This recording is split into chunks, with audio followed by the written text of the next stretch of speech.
Hi guys, my name is Caitlin and I'm with Riley's at Texas A&M. I'm really excited to be reading to you guys today. The book that I have picked out is called Totally Bored Boris. It's about a little bear that can't decide what he wants to do for fun. So I'm really excited to read this to you guys. Totally Bored Boris, written and illustrated by Hans Wilhelm. Boris had played with all of his toys. He had read all of his books, but now he didn't know what to do next. He thought and thought, but he could think of nothing to do. Boris was totally bored. Finally, Boris got up and went to his father. He tooted his trumpet and said, "Let's do something." "I am doing something," said his father. "I'm busy painting. Why don't you go fishing?" "Fishing is no fun to do alone," said Boris. "Please do something with me." "I can't right now," said his father. "Why don't you read a book?" "I'm tired of my books," replied Boris. Boris hoped that his mother would do something with him. "I'd love to," said his mother, "but I promised your little sister I'd bake some cookies with her. Why don't you help us?" "No, no, no," cried Boris. "I hate my sister, and I hate baking cookies." And he stomped back to his room. Boris could hear happy noises coming from the kitchen. The chattering and laughing made him feel even worse. He decided to go to his treehouse. "Maybe there's something to play with there," he said. He took his trumpet with him, just in case there wasn't.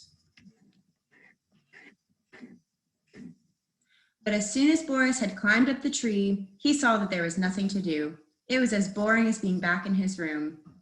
"What can I do? What can I do?" he asked himself over and over again. There were lots of things he didn't want to do, but nothing that he really wanted to do. Suddenly, a huge cardboard box came walking by. From inside came the voice of Boris's sister, chanting, "I'm on my way to build a castle, but no one will know where it is. It's a secret."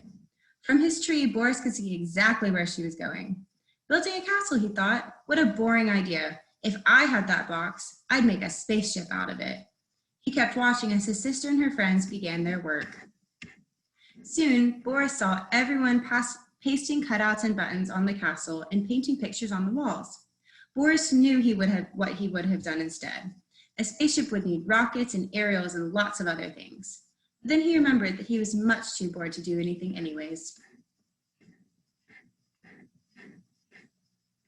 The next thing Boris saw was his sister and her friends carrying streamers and crepe paper.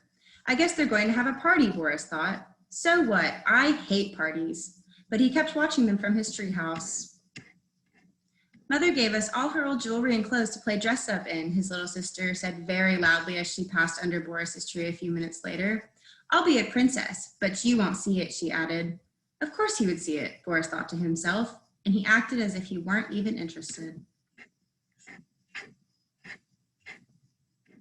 The dressing up sounded very noisy and cheerful. Boris imagined what he would dress up as, if it were his party, a spaceman or even an alien from a strange planet.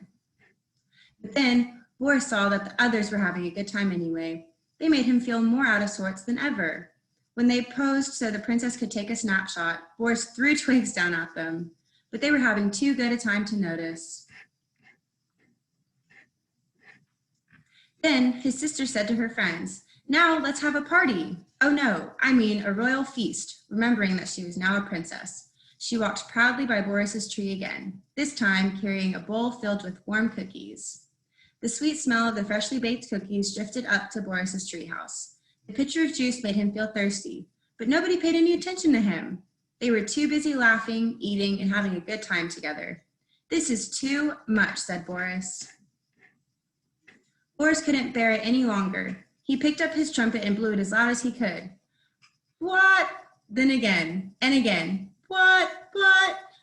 Then he stopped. There was silence. There was no talking or giggling. The trumpet noise had worked. It had put an end to their silly fun and stupid party. Boris felt very pleased with himself. But suddenly, he heard his name called from below. "Boris, a trumpeter is just what a royal feast needs," called one of the guests. "How about it?